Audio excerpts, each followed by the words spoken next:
We would like this park cleaned up. We would like it to be a safe place again.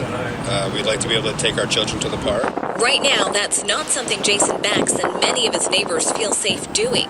Over at Clarence Square Park near Front in Spadina, a cluster of tents and other objects.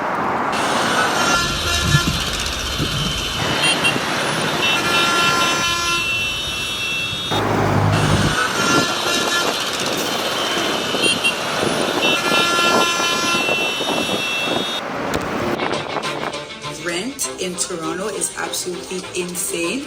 Well, I just found out my rent's going to be increased from $2,100 a month to $2,400 a month for a one-bedroom condo in Toronto. When it comes to rent in Toronto, social media The Prime Minister doesn't lie. this week has been on the housing crisis, with billions announced ahead of the budget coming later this month. But most of the funding puts demands on the provinces, and some are starting to push back. CTV's Mike Luke. For a one-bedroom Just condo how in Toronto. bad is traffic in downtown Toronto right now, and what's being done about it? Well, if you haven't been out yet, you may not have noticed, but the cost of gas went up overnight as an increase to the federal carbon tax has gone into effect today.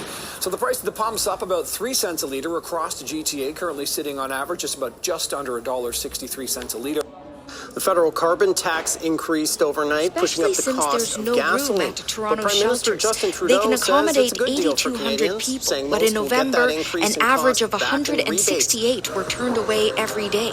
Compare that with about 30 people at the same time last year. A desperate situation expected to get worse. To prepare for the next few frigid months, volunteers are gathering sleeping bags and winter coats. We know that. It was a tough week on our customers. Homelessness is an issue that impacts thousands of people across the GTA. And tonight, we are putting a face to the crisis. A man who has found himself with no place to live is opening up to global news about... This is a little ridiculous.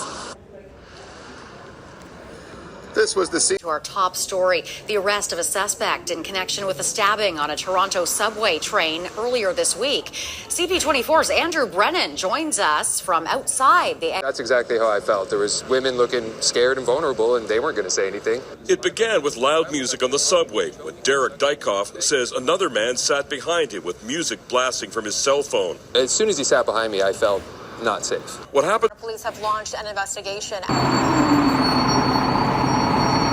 the police tactics used in response. Well, Toronto is grappling with a sharp rise in auto thefts. Last year, more than 12,000...